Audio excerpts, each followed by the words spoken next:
नमस्कार विद्यार्थियों, KD classes के ऑनलाइन प्लेटफॉर्म पर मैं विजय मिश्रा आप सभी का स्वागत करता हूं। आज हम जीव विज्ञान के अंतर्गत कंकाल तंत्र का अध्ययन करते हैं। सबसे पहले हम बात करते हैं कि कंकाल तंत्र क्या कहलाता है। तो कंकाल तंत्र के लिए हम सबसे पहले कंकाल की परिभाषा को जानने का प्रयास करते हैं। तो मानव तथा अन्य कशेरुकी, यहां पर अन्य लिखा हुआ है, यहां पर क्या है? अन्य। अन्य कशेरुकी जंतुओं में पूरे शरीर को साधने तथा उसकी आकृति को निश्चित बनाए रखने के लिए हड्डियों का एक ढांचा पाया जाता है, जिसे हम कंकाल कहते हैं। और ये हड्डियों का ढांचा मिलकर एक तंत्र का निर्माण करता है, जिसे हम कंकाल तंत्र कहते हैं।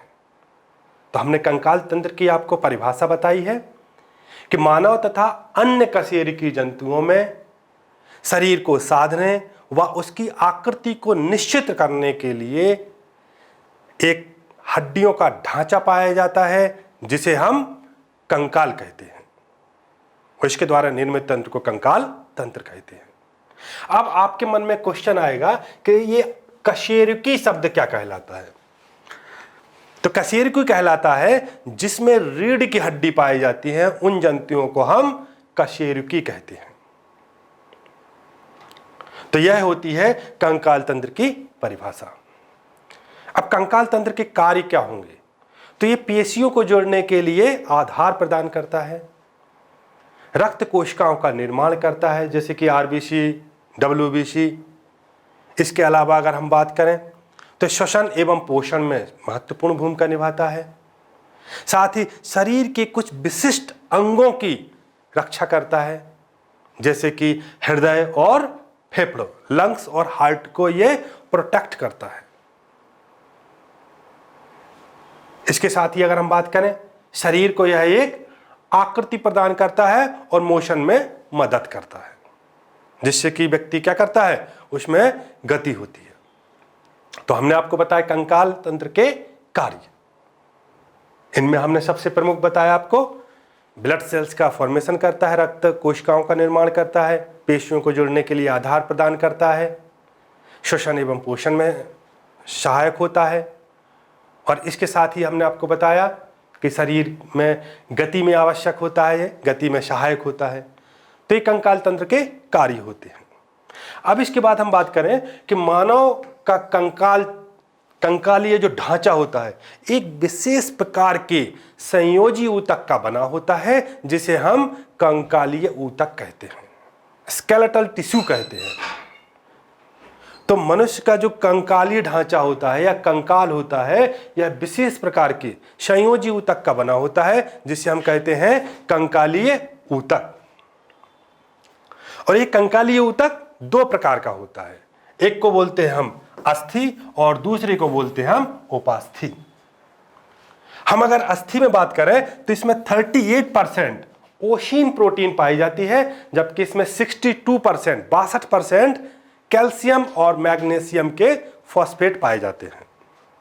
और इन्हीं कैल्शियम और मैग्नीशियम फॉस्फेट की उपस्थिति के कारण हड्डी ठोस व कठोर होती है, इनकी सॉलिड और उसमें हार्डनेस पाई जाती है। किसमें? बोन्स में।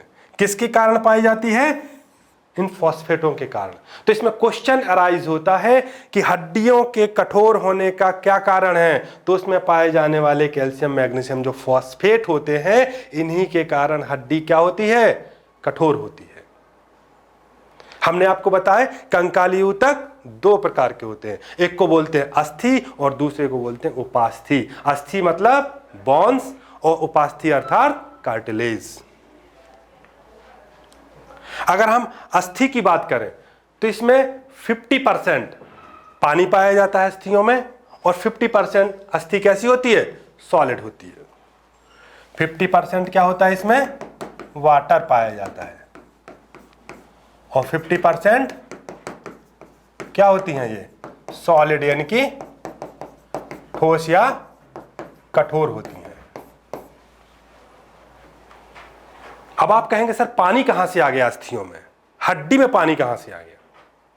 तो जैसे कि हमारे पास ये पेन होता है, पेन, तो जो लॉन्ग बोन होती हैं तो वो पेन की तरह, पेन कैसा है, बाहर से कठोर है और अंदर से क्या है, ये रिफिल है इसमें, और अंदर से ये खोखला है। तो उसी तरीके से जो हमारे शरीर में लॉन्ग बोन यानी कि दीर्घ अस्थियां पाई जाती हैं, उनमें मेडुलरी कैविटी पाई जाती है। वो बाहर से तो वो कठोर होती हैं क्योंकि वो कैल्शियम मैग्नीशियम फॉस्फेट की बनी होती हैं, तो बाहर से कैसी होती हैं, कठोर, लेकिन अंदर से वो कैसी होती हैं, खोखली, और उसे कहते हैं हम मेडुलरी कैविटी।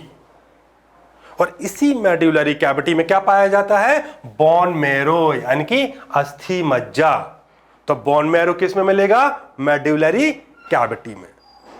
और बोन मैरो दो प्रकार का होता है, एक होता है रेड बोन मैरो और दूसरा होता है येलो बोन मैरो। जो रेड बोन मैरो होता है, लाल अस्थि मज्जा, इसको हम क्या बोलते हैं, रेड बोन मैरो,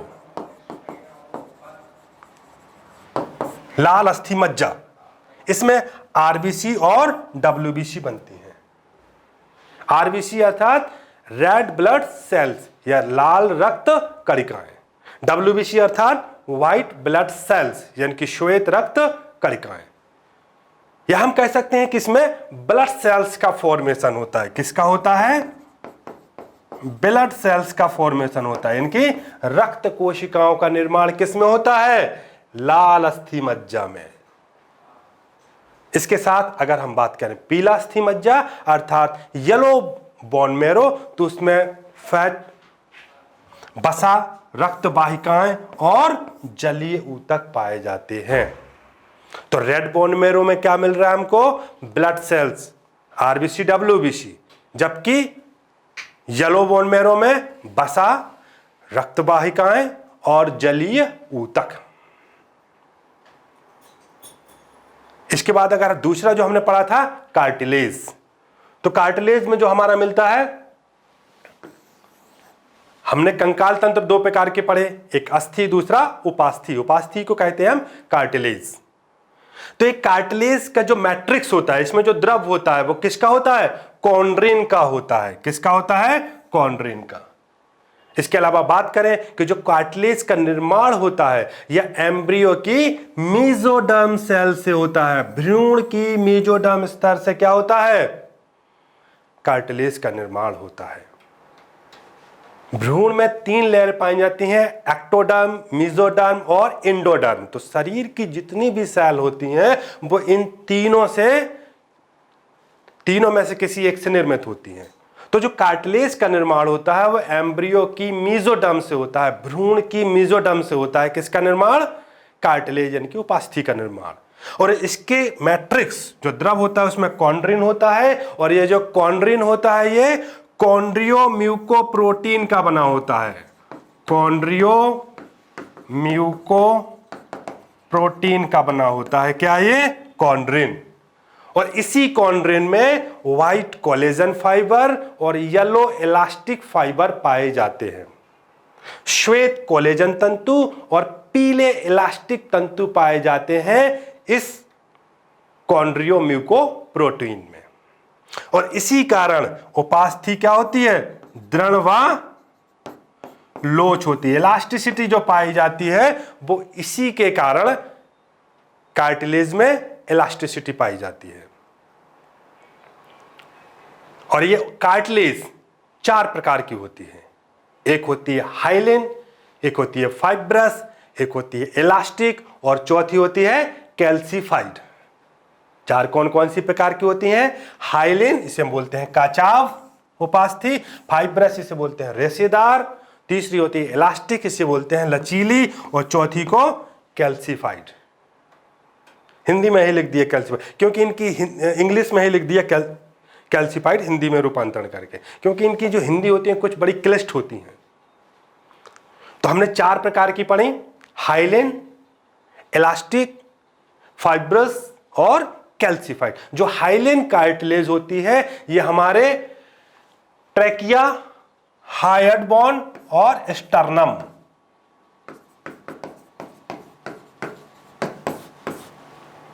ट्रेकिया श्वास नली, हाइड बोन हम बताएंगे आपको, और स्टर्नम में मिलती है कौन सी, हाइलेन कार्टिलेज। फाइब्रस कार्टिलेज ये मिलेगी आपको रक्त यानी कि ब्लड में, रक्त यानी कि ब्लड में मिलेगी कौन सी, फाइब्रस कार्टिलेज। जो इलास्टिक कार्टिलेज मिलेगी ये मिलेगी नाक, कान और गले में, सॉरी कान, नाक और इपिग्लॉटिस, इपिग्लॉटिस। तो इपिग्लॉटिस में कौन सी मिलेगी, इलास्टिक। तो नाक, कान और इपिग्लॉटिस में मिलेगी इलास्टिक। और जो अंतिम है अपनी कैल्सिफाइड, ये मिलेगी पेक्टोरियल गर्डल, अंश मेखला, पैल्विक गर्डल, श्रोणि मेखला, पैर की फीमर में, और इसके अलावा ह्यूमरस में जो कि हाथ में हड्डी पाई जाती है। तो यहां पर मिलती है कौन सी, कैल्सिफाइड। तो हमने 4 प्रकार की कार्टिलेज पढ़ी अभी, हाइलेन, फाइब्रस, इलास्टिक और कैल्सिफाइड। जो हाइलेन हमने बताई आपको ट्रैकिया में, ट्रैकिया के अलावा और कहां बताई आपको हमने, हाइड बोन और स्टर्नम में। फाइब्रस आपको ब्लड में बताई, इलास्टिक आपको नाक, कान और एक और कौन सी बताई थी हमने, एक तो बताई नाक, दूसरी बताई कान, और जो तीसरी मिलती है वो इपिग्लॉटिस में मिलती है। और जो कैल्सिफाइड मिलती है यह मिलती है हमारे पेक्टोरियल गर्डल में यानी कि अंश मेखला में, पैल्विक गर्डल यानी कि श्रोणि मेखला में, और फीमर में, और इसी के साथ मिलती है ये ह्यूमरस में। तो सबसे पहले हमने अभी कंकाल की परिभाषा पढ़ी, जिसके अंतर्गत हमने अभी चर्चा की कि मानव तथा अन्य कशेरुकी जंतुओं में पूरे शरीर को साधने व उसकी आकृति को बनाए रखने के लिए एक हड्डियों का ढांचा पाया जाता है, जिसे हम क्या कहते हैं, कंकाल कहते हैं। वही हड्डियों का ढांचा मिलकर एक तंत्र का निर्माण करते हैं जिसे हम कंकाल तंत्र कहते हैं। कंकाल तंत्र जो होता है ये विशेष प्रकार की संयोजी ऊतक का बना होता है, जिसे हम कंकालीय ऊतक कहते हैं, स्केलेटल टिश्यू। और कंकालीय ऊतक हमने आपको बताया 2 प्रकार का होता है, एक होता है बोन और दूसरा होता है कार्टिलेज, अस्थि और उपास्थि। अस्थियों में हमने आपसे चर्चा की कि जो अस्थियां होती हैं ये 38% इसमें ओसिन प्रोटीन पाई जाती है। बहुत ही महत्वपूर्ण क्वेश्चन है ये कि हड्डियों में कौन सी प्रोटीन पाई जाती है, कौन सी पाई जाती है, ओसिन प्रोटीन। कई बार एग्जाम में पूछा गया क्वेश्चन है ये कि हड्डियों में कौन सी प्रोटीन मिलती है, तो ओसिन प्रोटीन मिलती है, 38% पाई जाती है। हड्डियां कठोर किसके कारण होती हैं, ये जो कैल्शियम मैग्नीशियम फॉस्फेट है इसके कारण हड्डियां क्या होती हैं, कठोर होती हैं, और यह पाया जाता है 62%। इसके अलावा हमने जो बताया आपको कि हड्डियां जो दीर्घ हड्डियां होती हैं, इनकी लॉन्ग बोन होती हैं, उनमें मेडुलरी कैविटी पाई जाती है। क्योंकि हड्डियां बाहर से तो कैसी होती हैं, कठोर होती हैं, लेकिन अंदर से कैसी होती, खोखली होती हैं, और उन खोखले में क्या पाया जाता है, मेडुलरी कैविटी। और इन्हीं मेडुलरी कैविटी में मिलता है बोन मैरो यानी कि अस्थि मज्जा मिलता है, जो कि 2 प्रकार का होता है, एक होता है रेड बोन मैरो, दूसरा होता है येलो बोन मैरो। जो रेड बोन मैरो होता है उसमें ब्लड सेल्स का फॉर्मेशन होता है, और जो येलो बोन मैरो होता है उसमें बसा, जलीय ऊतक और रक्त वाहिकाएं पाई जाती हैं। जैसा कि हम सब जानते हैं कि हम हड्डियों में 50% पानी पाया जाता है और 50% हड्डियां ठोस होती हैं यानी कि सॉलिड होती हैं। इसके बाद अगर हम कार्टिलेज की बात करें उपास्थि की, तो उपास्थि का हमने निर्माण बताया कब होता है, भ्रूण की मेसोडर्म से, और इसके मैट्रिक्स में कॉन्ड्रिन होता है जो कि कॉन्ड्रियोम्यूकोप्रोटीन का बना होता है, और इसी कॉन्ड्रियोम्यूकोप्रोटीन में येलो इलास्टिक फाइबर और व्हाइट कोलेजन फाइबर पाए जाते हैं, जिसके कारण हड्डियों में क्या जो उपास्थियां होती हैं कैसी होती हैं, लचीली होती हैं। ये क्या है, कार्टिलेज है, यहां पर ये कार्टिलेज है। हमने आपको कार्टिलेज 4 प्रकार की बताई, हाइलेन, इलास्टिक, फाइब्रस और कैल्सिफाइड। जो हाइलेन होती है ये मिलती है नाक, कान और स्टर्नम, सॉरी जो हाइलेन कार्टिलेज होती है ट्रेकिया में मिलती है, ट्रेकिया में मिलेगी, इसके अलावा और कहां मिलेगी अपनी हाइलेन कार्टिलेज? हाइलेन कार्टिलेज ट्रेकिया के अलावा जो मिलती है ये हार्ड बोन और स्टर्नम में मिलती है। फाइब्रस कार्टिलेज की बात करें तो यह मिलती है रक्त में। इलास्टिक कार्टिलेज नाक, कान और एपिग्लोटिस में मिलती है। इसके अलावा अगर हम बात करें कैल्सीफाइड कार्टिलेज, तो जो कैल्सीफाइड कार्टिलेज होती है यह मिलती है हमारी pelvic girdle, pectoral girdle, femur, और जो हमारी जो चौथे नंबर की जो बोन होती है वो मिलती है कहां पर? ह्यूमरस के सिरों पर। तो ह्यूमरस के सिरों पर कौन सी कार्टिलेज पाई जाती है? कैल्सीफाइड। अब इसके बाद अगर हम बात करें कि अगर अस्थियों को, बोन्स को हम डाइल्यूट HCl में डालें तो अस्थियां क्या हो जाती हैं? सॉफ्ट हो जाती हैं, कोमल हो जाती हैं। और अगर उनको हम कंसंट्रेट HCl में डालेंगे तो ये क्या हो जाती हैं? गल जाती हैं। कई बार पूछा गया क्वेश्चन है ये। इसके अलावा हम बात करें कि मनुष्य के कंकाल तंत्र में, वयस्कों में बात करें तो 206 हड्डी पाई जाती है, 206 मिसप्रिंट है वो। और इसके अलावा शिशुओं में पाई जाती हैं, नवजात शिशुओं में 300, लगभग 300 बोन्स पाई जाती हैं नवजात शिशुओं में, और वयस्क में हो जाती हैं ये 206। तो आप कहें बड़े से पहले ज्यादा फिर कम कैसे हो जाती हैं? कम इसलिए हो जाती हैं क्योंकि कुछ हड्डियां जुड़ जाती हैं, जिसके कारण 300 से 206 ही बचती हैं। इसलिए आपने देखा होगा कि जो नवजात शिशु होते हैं वो हर किसी को नहीं दिया जाता है।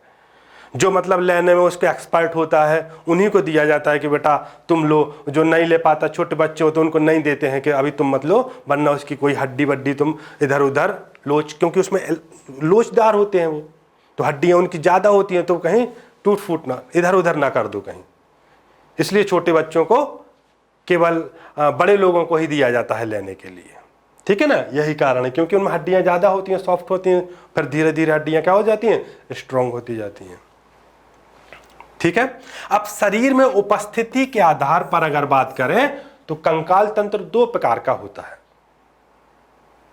एक होता है अंतः कंकाल, इंटरनल स्केलेटल, और दूसरा होता है बाह्य कंकाल, एक्सटर्नल स्केलेटल सिस्टम। एक होता है इंटरनल, दूसरा होता है एक्सटर्नल। तो जो अंतः कंकाल होता है ये शरीर के अंदर पाया जाता है, ऑब्वियसली बात, अंतः मतलब शरीर के अंदर और बाह्य मतलब शरीर के बाहर। तो जो अंतः कंकाल के अंतर्गत क्या आएगा? बोन, कार्टिलेज, अस्थि और उपास्थि। तो बाह्य कंकाल के अंतर्गत क्या आएगा? सभी के अंदर लगभग बाह्य कंकाल पाए जाते हैं, किसी के छोटे होते हैं और किसी में बड़े बड़े पाए जाते हैं, जैसे कि नाखून और बाल, हेयर्स और नेल्स। नाखून और बाल होते हैं ये बाह्य कंकाल, ये मनुष्य का हो गया। तो अब आप कहेंगे सर मछली में बाह्य कंकाल, जो मछली में सल्क होते हैं ये मछली का बाह्य कंकाल कहा जाता है। कछुआ जो होता है उसकी जो ऊपरी कवच होती है वो उसका क्या कहलाता है? बाह्य कंकाल। तो कछुआ का ऊपरी कवच। इसके अलावा मछली की बात करें तो मछली की क्या होती है? सल्क, ये बाह्य कंकाल होती है। मछलियों में जो सल्क पाए जाते हैं वो क्या कहलाते हैं? उनके एक्सटर्नल स्केलेटन, यानी कि बाह्य कंकाल कहलाता है।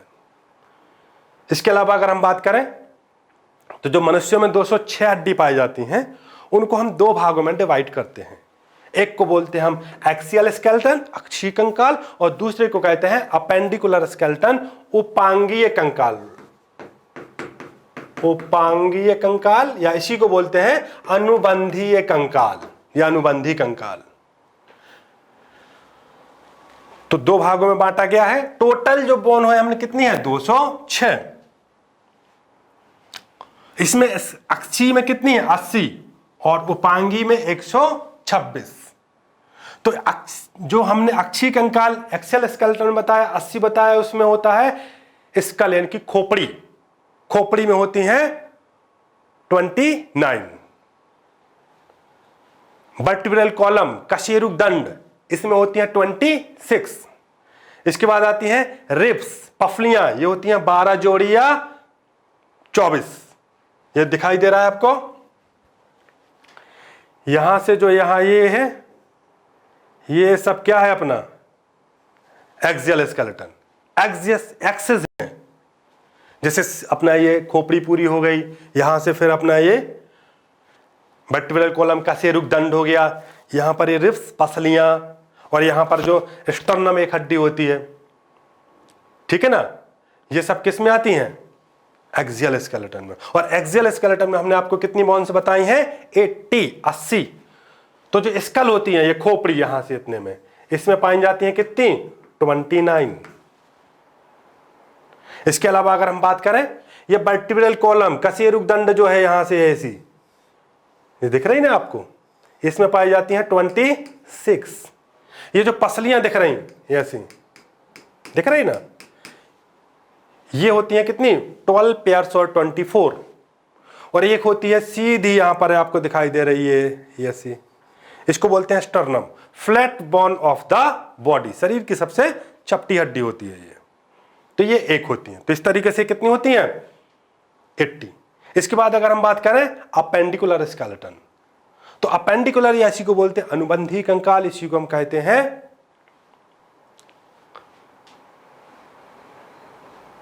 अनुबंधीय, या इसी को उपांगी कंकाल भी कहते हैं, अपेंडिकुलर स्केलेटन। इसमें होती हैं 126 जो इसमें होती हैं, इसमें 120 होती हैं bones of the limbs, bones of the limbs, पादों की अस्थियां, ये होती है 120। फोर लिम्स, अग्रपाद, हाथ दोनों, इनकी 30 में टोटल कितने हो जाएंगे, 60 दोनों हाथों में।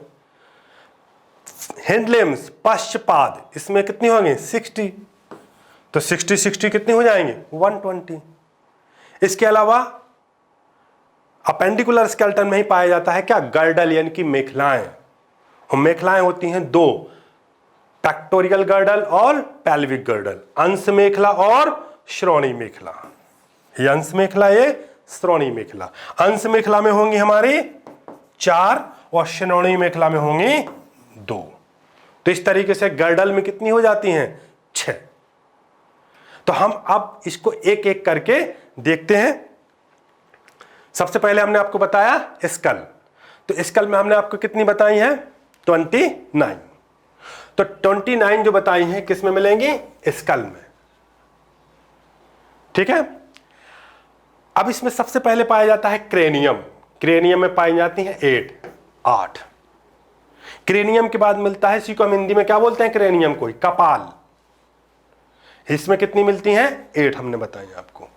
अब ये 8 कौन कौन सी, ये आपको चित्र दिखाई दे रहा है। सबसे पहले दिखेगा ये माथे वाले, सामने वाली, ये कौन सी है, फ्रंटल, ये होती है 1 हड्डी। इसके बाद आती है पैराइटल, ये होती हैं 2, तो 1 और 2 कितनी हो गई, 3। उसके बाद आती है यहां पीछे ऑक्सीपिटल, 1 हड्डी, टोटल 4। इसके बाद कान के दोनों बाजू में टेम्पोरल बोन, तो 1 इधर 1 इधर, तो 4 और 2 6। एक अंदर इधर धसी रहती है, उसको बोलते हैं एस्फेनोइड बोन, टोटल 7। और एक आंख के पास यहां धसी रहती है, इसको बोलते हैं एथमोइड बोन, तो टोटल 8। देख लीजिए, सबसे पहले फ्रंटल, ये 1 है, पैराइटल ये 2 है, तो 1 और 2 3। तीसरी यहां पर ये देख लीजिए, ये ऑक्सीपिटल 1, तो टोटल कितनी हो जाएंगी, 4। एक इस साइड और एक इस साइड मिलती है टेम्पोरल बोन, तो टेम्पोरल बोन कितनी हो गई, 2, तो 4 और 2 6। एक होती है यहीं पर अंदर धसी रहती है एस्फेनोइड बोन, ये 1 होती है, और यहां पर एक अंदर धसी रहती है, इसको बोलते हैं एथमोइड बोन। टोटल कितनी हो जाएंगी हमारी, 8। यही तो हमने बताया है आपको कि क्रेनियम में कितनी होती हैं, कपाल में कितनी होती हैं, 8 हड्डियां होती हैं। अब आप कहोगे सर ये मतलब क्वेश्चन आता है क्या, सीधा क्वेश्चन पूछ लिया जाता है कि टेम्पोरल बोन कहां पाई जाती है, स्कल में, या फिर पूछ लेंगे वो गर्डल में, या पूछ लेंगे वो कि बोन्स ऑफ द लिम्स में, हाथ में या पैर में, ठीक है ना। तो इस तरीके से पूछ लिया जाता है कि निम्न में से कौन सी हड्डी कहां पाई जाती है, तो हमें याद होना चाहिए कि कौन सी हड्डी कहां पर मिलती है। तो क्रेनियम में हमने कितनी हड्डी बताई आपको? 8। सबसे पहले यहां पर एक फ्रंटल 1 होती है, पैराइटल 2 होती हैं, तो 1 और 2 3। उसके बाद एक पीछे होती है ऑक्सीपिटल, टोटल हो जाएंगी 4। उसके बाद होती है 2 इधर, 1 इधर और 1 इधर, टेम्पोरल बोन, टोटल हो जाएंगी 6। एक अंदर यहीं धंसी रहती है स्फेनोइड बोन 7, और एक अंदर यहीं धंसी रहेगी एथमोइड बोन, तो टोटल कितनी हो जाएंगी? 8 बोन। कहां पर? क्रेनियम में। तो क्रेनियम में हमने कितनी बताई? 8। आप खुद सामने कीजिए। Frontal 1, 2 parietal total 3, 1 occipital total 4, 2 temporal total 6, 1 sphenoid bone total 7 और 1 एथमोइड बोन टोटल 8 हो गई आपकी। तो 1 और 2 3, 2 5, 1 और 2 3 और 1 4, 2 6 और 1 7 और 1 8। अब क्रेनियम के बाद कौन सी आती है हमारी? फेशियल। फेशियल में कितनी बताई हमने आपको? 14। 14 में सबसे पहले अपनी कौन सी होगी? यहां पर होंगी, यहां पर लैक्रिमल बोन, लैक्रिमल के बाद 2 नेजल, 2 लैक्रिमल, 2 नेजल, 2 एक यहां पर कौन सी होगी? बोमर, 2 यहीं पर पाई जाएगी पैलाटाइन, और 2 मिलेंगी इंफीरियर नेजल कोच, 1 मिलेगी आपको बोमर, और 1 यहां पर कौन सी मिलेगी? मैक्सिला, 2 मैंडिबल और 2 यहां 1 मैंडिबल और 2 यहां पर जाइगोमेटिक, चिक बोन जिसे हम बोलते हैं, छोटे बच्चों को खिलाते हैं ना चिक। तो इस तरीके से 14 हो जाती हैं। 2 सबसे पहले लैक्रिमल, आंख वाली जहां पे आंसू निकलते, 2 लैक्रिमल, 2 नेजल, नेजल के बाद 2 फिर अपने कौन सी आते हैं? 2 पैलाटाइन, 2 होती है इंफीरियर नेजल कोच, 1 होती है बोमर, ये दिखाई दे रही बोमर, 2 मैक्सिला, 1 यहां और 1 होती है मैंडिबल। तो इस तरीके से चेहरे पे कितनी हो जाती है हमारी? 14 हो जाती है, और 1 होती है यहां पर हमारे हाइड बोन। तो क्रेनियम में हमने 8 बताई, फेशियल में 14, 1 होगी हायर्ड और 6 होती है ईयर ऑसिकल्स। ईयर ऑसिकल्स यानी कि कान में, मेलियस, इनकस, स्टिपिज, यही क्रम याद रखना है। मेलियस, इनकस और स्टेपीज कितनी होती हैं? 3।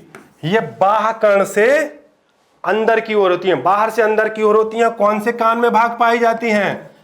मिडिल ईयर यानी कि मध्य कर्ण में पाई जाती हैं। यह भी एक स्केलेटन का हमको कार्य मिल गया कि ये सुनने की संवेदना को अंतःकरण तक पहुंचाती हैं। कौन? ये हड्डियां। तो इनका क्रम याद रखना है, मेलियस, इनकस और स्टेपीज। शरीर की सबसे छोटी हड्डी होती है स्टेपीज। तो शरीर की सबसे बड़ी हड्डी अभी हम चर्चा करेंगे फीमर। शरीर की सबसे हार्डेस्ट, इनकी सबसे कठोरतम हड्डी जैसे कि हमने चर्चा की अभी मैंडिबल। ब्राइटनेस, सबसे ब्राइटेस्ट, इनकी चमकीली हड्डी टीबिया। ठीक है, शरीर की सबसे चमकीली हड्डी कौन सी होती है? टीबिया। और अगर पूछा जाता है लॉन्गेस्ट तो फीमर। शरीर की सबसे स्मॉलेस्ट स्टेपीज। शरीर की सबसे हार्डेस्ट, कठोरतम हड्डी तो वो मैंडिबल। कहां पर मिलती है? निचले वाले जबड़े में। ठीक है, तो इस तरीके से हमने आपको स्केल में बताई 29 में कौन कौन सी बताई हमने? क्रेनियम में आपको 8 बताई, फेशियल चेहरा में 14 बताई, कान में 6 बताई, 3 इस कान में 3 इस कान में, दोनों कानों में हो जाएंगी तो टोटल 6 हो जाएंगी। क्रम इनका याद रखना है, मेलियस, इनकस, स्टेपीज। और अब इसके बाद बात करते हैं हम कशेरुक दंड में। तो कशेरुक दंड में कितनी होती है वर्टिब्रल कॉलम में? 26। लेकिन अब आप कहेंगे नहीं सर हमने एक जगह 33 पढ़ा था। तो बच्चों में जो मिलती हैं वो 33 होती हैं और बड़ों में जो होती हैं वो 26 होती हैं। इसमें कौन कौन सी होती हैं? देखिए इसमें 26 जो होती हैं इनको 5 भागों में बांट देते हैं। सर्विकल, ये गर्दन का निर्माण करती हैं, ये C1 से C7 तक होती हैं। किसका निर्माण करती हैं? गर्दन का। 7 होती हैं। उसके बाद होती हैं सर्विकल के बाद थोरेसिक, ये वक्ष का निर्माण करती हैं। मोरेसिक नहीं है, ये थोरेसिक है। थोरेसिक वक्ष का निर्माण करती हैं, ये होती हैं T1 से T12। ये दिख रही है आपका, T1 से T12, ये 12 होती हैं। इसके बाद आती है कौन सी? लंबर कटी, ये होती हैं 5। इसके बाद आता है सैक्रम, लंबर किसका निर्माण करेंगी? उदर का निर्माण करती हैं। और सैक्रल, ये होती हैं बच्चों में 5 लेकिन बड़ों में जुड़कर ये 5 एक हो जाती हैं। और कॉक्सिक्स, ये होती हैं बच्चों में 4 और बड़ों में 1। तो बड़ों में गिनते हैं तो इस तरीके से 26 मिलती हैं और बच्चों में जो मिलती है वो 33 मिलती है। हमें केवल इसमें पहली और दूसरी हड्डी का नाम बस याद रखना है। पहली हड्डी का नाम एटलस और दूसरी हड्डी का नाम एक्सिस। इसके अलावा हमें कोई मतलब नहीं है कि हड्डियों के पूरे 26 के नाम याद करने, कोई जरूरी नहीं है। केवल हमें C1 एटलस और C2 एक्सिस है, बस। इसके अलावा कोई मतलब नहीं। हाँ, ये जरूर याद रखना है कि थोरेसिक में कितनी है? वक्ष का निर्माण कितनी करती हैं? 12। गर्दन का निर्माण कितनी करती हैं? 5। उदर का निर्माण कितनी करती हैं?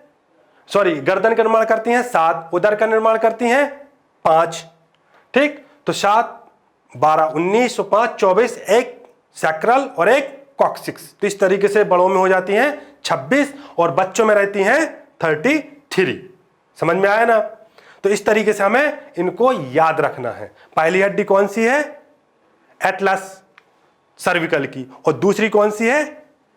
एक्सिस। तो पहली और दूसरी बस का नाम याद रखना है, बाकी से हमें संख्या बस याद रखना है, बाकी हमें कोई मतलब नहीं है। गर्दन का निर्माण 7 हड्डियां करती हैं, वक्ष का निर्माण 12 हड्डियां करती हैं, उदर का निर्माण 5 हड्डियां करती हैं और उसके बाद जो आती है वो है सैक्रल और कॉक्सिक्स। तो ये एक एक होती है। बच्चों में सैक्रल 5 होती है और कॉक्सिक्स 4 होती हैं। तो इस तरीके से बच्चों में 33 होती हैं और वयस्कों में 26 होती हैं। तो अभी तक हमने पढ़ा स्केलेटन में, इनकी कंकाल में हड्डियां कितनी होती हैं? 206, जिसमें हम पढ़ रहे थे एक्सियल स्केलेटन। और एक्सियल स्केलेटन के अंतर्गत हमने स्कल पढ़ा जिसमें 29 बोन होती हैं। इसके अलावा वर्टिब्रल कॉलम पढ़ा जिसमें 26 बोन होती हैं। नेक्स्ट क्लास में हम उसके आगे का देखेंगे। रिब्स कितनी होती हैं? स्टर्नम, ये जो सामने होती है ये स्टर्नम होती है। ठीक है, तो नेक्स्ट क्लास में हम किसको देखेंगे? रिब्स और स्टर्नम को देखेंगे। साथ ही हम किसको देखेंगे? अपेंडिकुलर स्केलेटन को देखेंगे। धन्यवाद।